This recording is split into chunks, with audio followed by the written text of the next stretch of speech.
Guys, I'm stressed. Today's video will be a three-parter. Teddy Fresh haul, talking about my deteriorating, spiraling mental health, and my nighttime routine. Guys, I've been so stressed out. Work has been really, really stressful. And the only way I know how to decompress is to take a hike, to step away, take a bit of a microdose. For a moment when you feel alone, just remember, you are the only one that can change the situation with passionate projects and things that will ultimately enhance your future. This is so cliche about loving what you do, but it's true. Trite but true.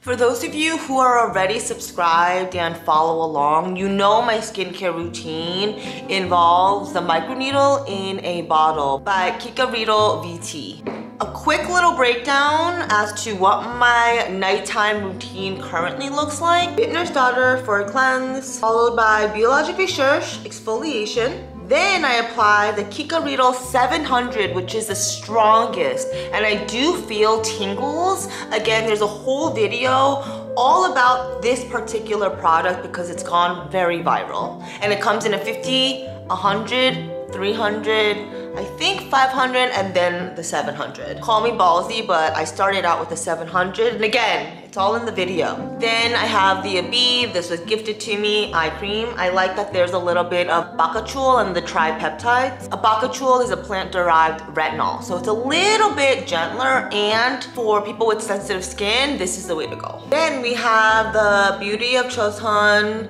Which one's this? I got the little 4-pack of all of them, and I already used the Glow Serum, which honestly, I also made a video all about Beauty of Chosun. I got most of all of their products, and the Glow Serum does make me glow. There are certain K-beauty products that when I use them, I immediately notice a difference in hydration, but that doesn't apply to every single serum. So I'm gonna do a review later on the products that I found such a difference and I miss so much. But anyways, the next step is the Revive Serum, and this one is a ginseng and snail mucin. I don't know if you guys have tried the ordinary retinol, and this is at 0.2.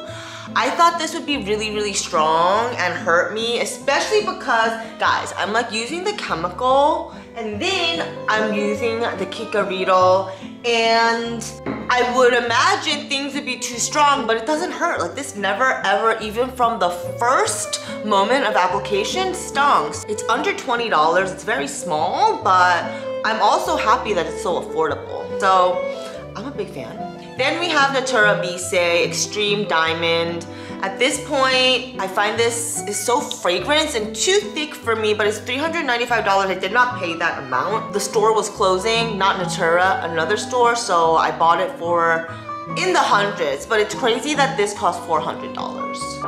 And the last step is Kypris. This is an expensive oil. It only lasts for 6 months, so I use it very generously on my body, on my face. It doesn't break me out. Was gifted to me, and if you have the money to spend, I don't remember, I think it's about $2.99, I recommend it. It will do your face and your body a lot of good. So without further ado, let's get into my haul. As you can tell, I'm watching a bunch of Rotten Mango.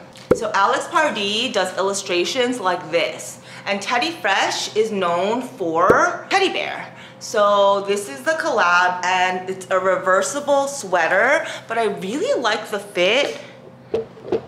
I don't remember what size this is, we can check. This is the most expensive product we have today, but I really like the length, and the fabric feels really, really expensive.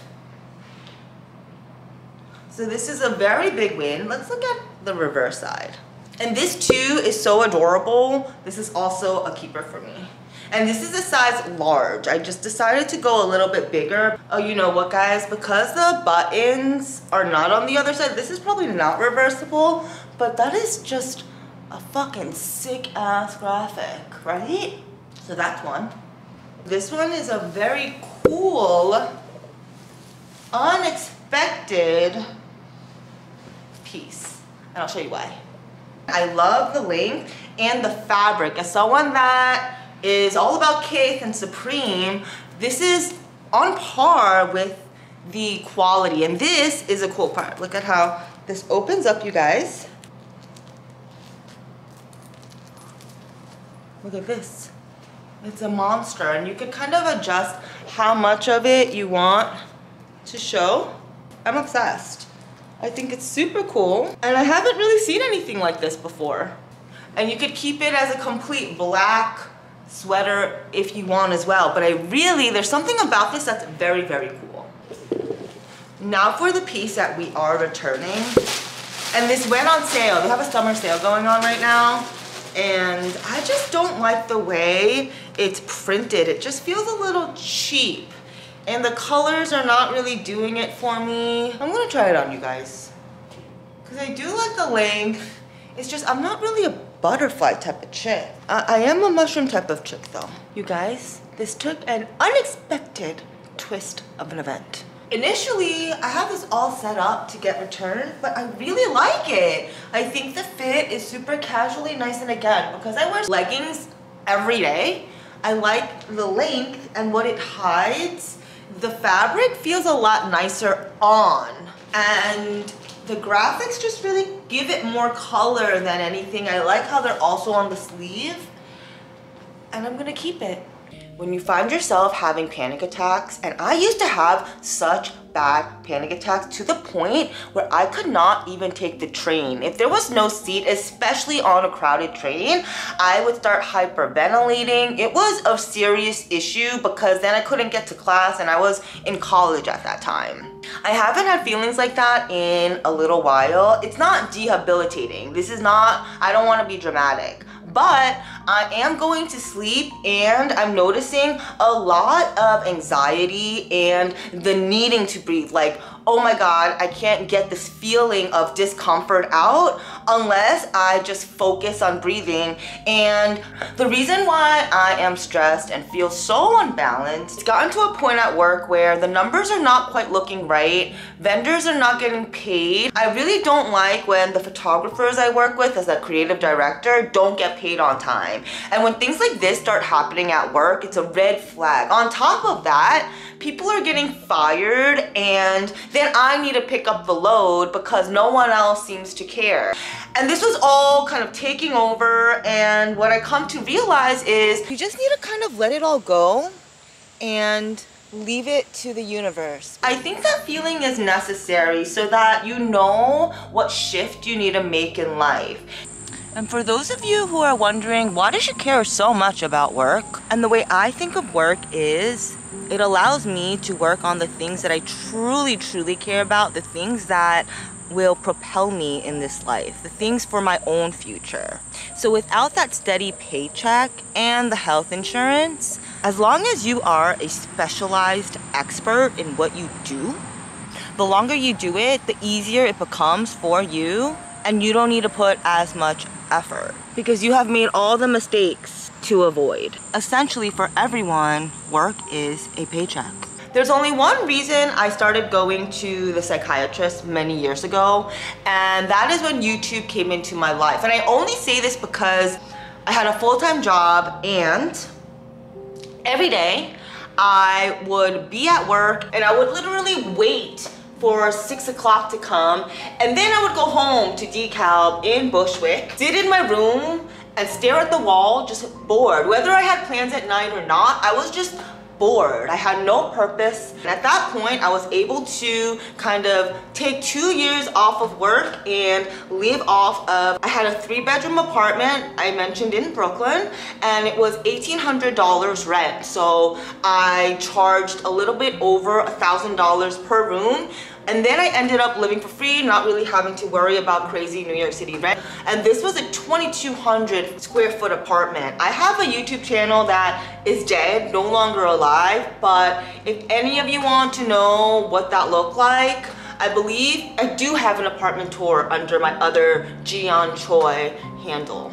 So I went to the psychiatrist and I told him I was bored and I don't know what to do about it. No one really had an answer for me, so all I could really think of doing is reading and watching YouTube with people that inspired me and helped me kind of sort my brain out. So then the psychiatrist gave me Adderall, and I decided to take it. For someone that was literally buying Adderall pill by pill in college, that was something I was really excited by. And it worked, where I was calmer. I probably do have ADHD, but the addiction part, because I know I'm an addictive person, started getting to me. And after days of consecutive Adderall usage, my brain felt so fried and I decided to stop. I'm someone that is a really good cold turkey stopper, meaning if I smoke cigarettes, I could decide, and I've done this many times, that I want to stop, and the next day I stop. So that's something that I also did with Adderall, and I think I'm really lucky that I'm able, I think it's the mind power. I have a strong grasp of mind control of my own. So if I want to do something, I control it and I get it done. That may be my superpower. I don't know. I'm eating a salad with some Brussels sprouts and some honey Dijon sauce. In this life, they always say the little things matter, and what that means to me is day to day, there are little instances of happiness. And for those people like Teresa, you know who you are, that support you, that are there when you feel low and down, that's the type of people that bring goodness into this world. And I just want to stop my meal and pay tribute to such a beautiful person. And sometimes taking a step back will lead you a couple steps forward, because I'm just gonna say that fighting for good work and for a successful company has proven to be worth it. So be that change if you feel it needs to be done. And it's never an ego move. It's for the sake of a paycheck in terms of everyone's paycheck. And that is more important than showing up to the Christmas dinner or the group gathering.